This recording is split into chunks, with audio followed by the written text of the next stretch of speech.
Hello and welcome to another GBHL James hobby vlog with your channel host GBHL James, and I am bringing you a bit of an update, more of a completion video I suppose, of my Guildball team, the Butchers, which I actually managed to use for the Guildball Informer Guild Cup hosted at the Northwest Gaming Centre last weekend. Obviously it gave me a great incentive to get these guys finished. They weren't completely finished when I took them there were a few little bits, but these guys are now pretty much done.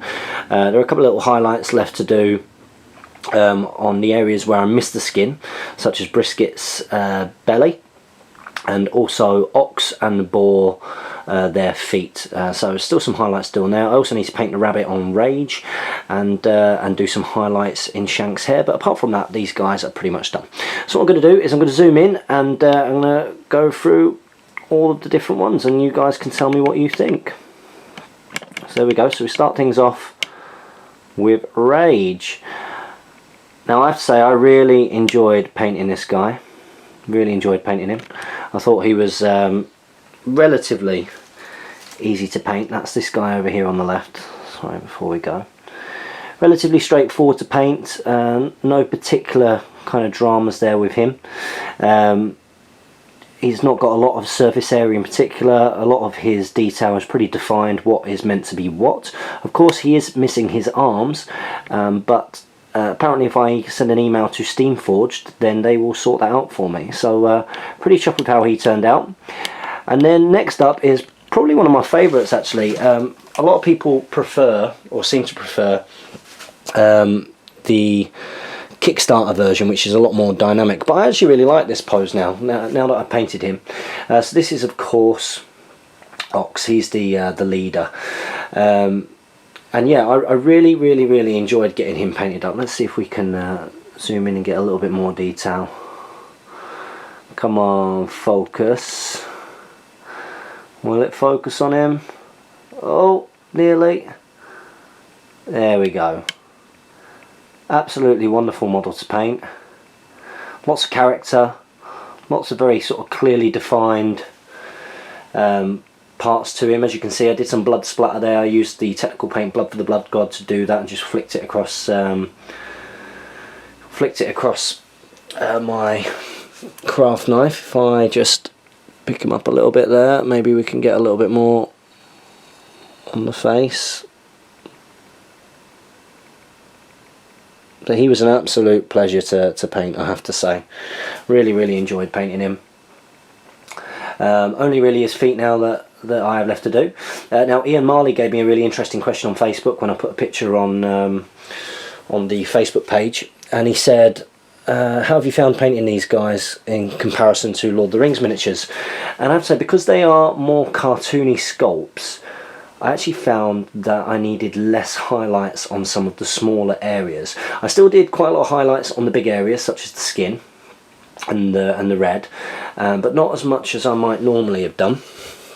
So we turn him round, show off his back there. I think he looks okay. I'm pretty chuffed with how he's turned out. So let's move on, and let's move on to the big guy. So let's move on to the big guy. So just working out how to, there we go. Here he is. So I'm going to zoom out just a little bit. So I always wondered how I would find painting a bigger surface area style of model. And of course painting Boar here, he's a bit of a beast. I was a little bit worried because I thought what it might do is expose any sort of painting frailties.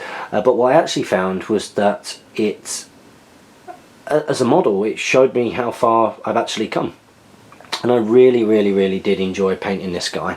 Very dynamic sculpt, of course. Lots of skin as an area. As you can see, you can probably see it on all of the models, I was really careful not to sort of dominate with the team colours. I've seen a lot of Butchers teams where there's a lot of red on there.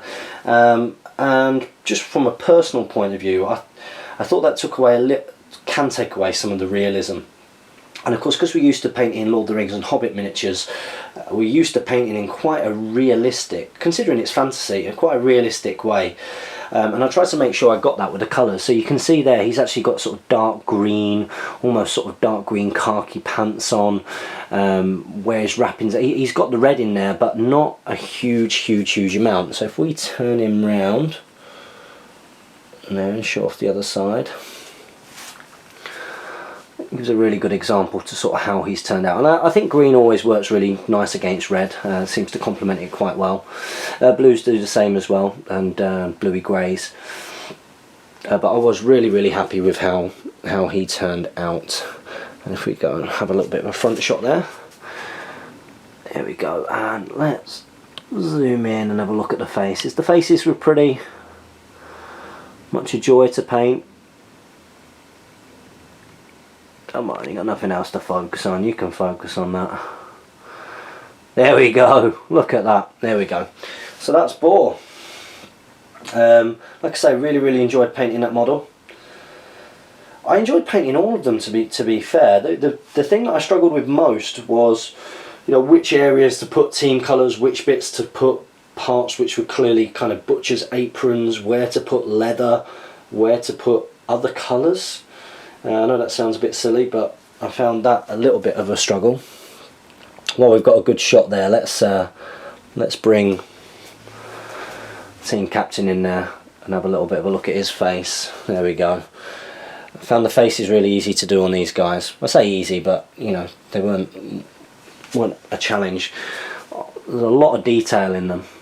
Oh, go on, you can focus on that. There we go.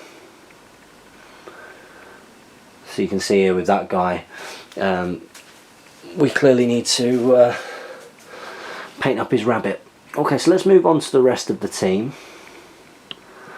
And let's go down, let's go to the dog next. This is Princess. This is the team mascot. That has to come with the team. Again, for different, well, completely opposite reasons to Boar, the big guy, I was a little bit worried about painting the dog, because I thought, well, this is actually quite a small area to paint. Yes, similarish kind of colours, but you know, there could be a lot that could go kind of wrong. You've got to be a little bit more subtle because there's less surface area to paint. But honestly, he was absolutely easy peasy. I mean, I probably painted him in quite a simple way, I would say. There's nothing that particularly complex technically about how he's sort of turned out, I don't think. So if we just bring him back there we go. But I am chuffed at how he turned out. And it's got me in two minds, you know. The butchers, they're bringing out some new stuff. I have to say, I'm probably going to get some of that new stuff. I'm going to get the tenderizer goalkeeper character. I'm going to get Fillet. Hopefully she's a nice model. Apparently Brisket's got a sort of beaten up version of herself. And they're also getting a new mascot, like a big warthoggy pig thing, which could be quite cool. But I do like Princess the dog, and there were some nice synergies there at the weekend using the dog. So next up, we've actually got Brisket. Probably one of my favourite ones when painted up. She's still got some highlights to do.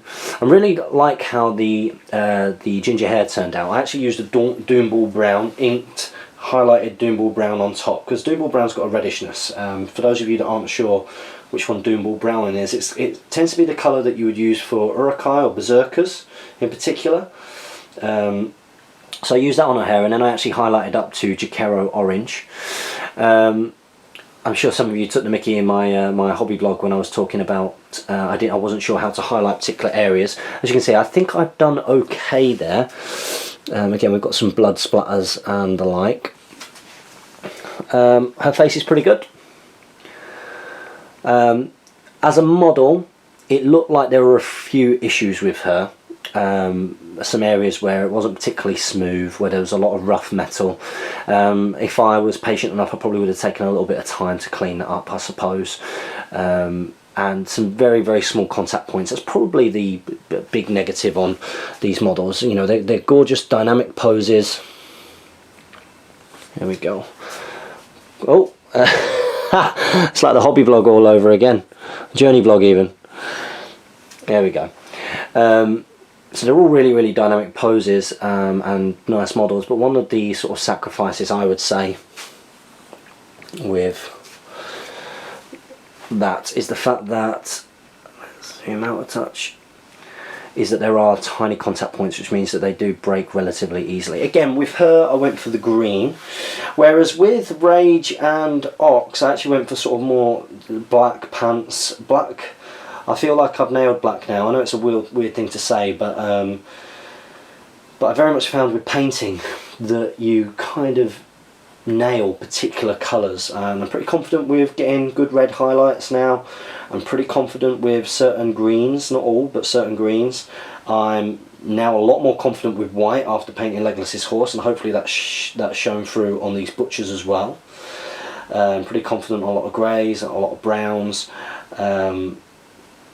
Now I'm confident on doing the ginger hair, as it were, but now black as well. I'm pretty confident with black. I know it sounds silly because black is actually pretty straightforward to do.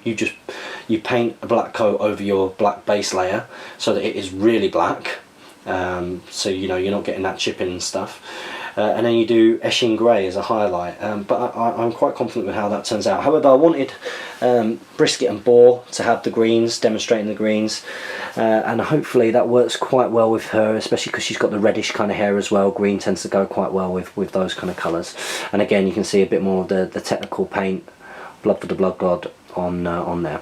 So I'm going to go up now, and we're going to go to Shank, and Shank I've actually done a little bit differently to the rest. I have gone for blonde. You can see that the blonde isn't fully highlighted. I've been using, is it Talon Sand, I think, and then a wash, and then I'll use Talon Sand over the top, and then I'll probably use a little bit of Talon Sand and Baylor just to give some different kind of blonde tones in there as well. But what I've actually gone for is more like a kind of blue jumpsuit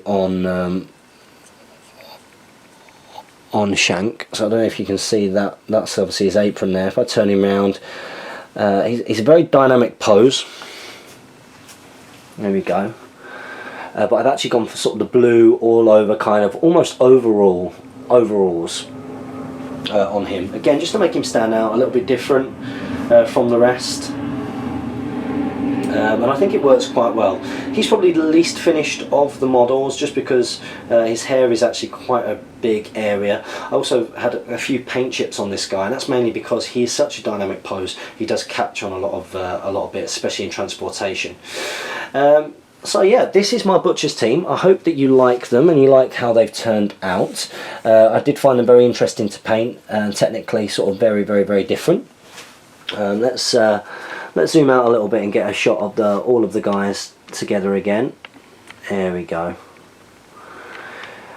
And it was interesting as well to play in the Guildball Informer tournament. This isn't a tournament review, but I suppose it was the reason for me getting these guys painted up as quickly as I possibly could. But I actually found it very, very interesting. It was challenging playing Guildball in tournament format. There is a timer there. They use chess clocks, which did put a little bit of pressure on. It meant that you couldn't, as a new player, do the things that you really need to do to be competitive. So you can't, if you've not played a particular team, and this game is very much about combos, it's very much about knowing what your opponent can do and knowing what you can do and knowing the little tricks.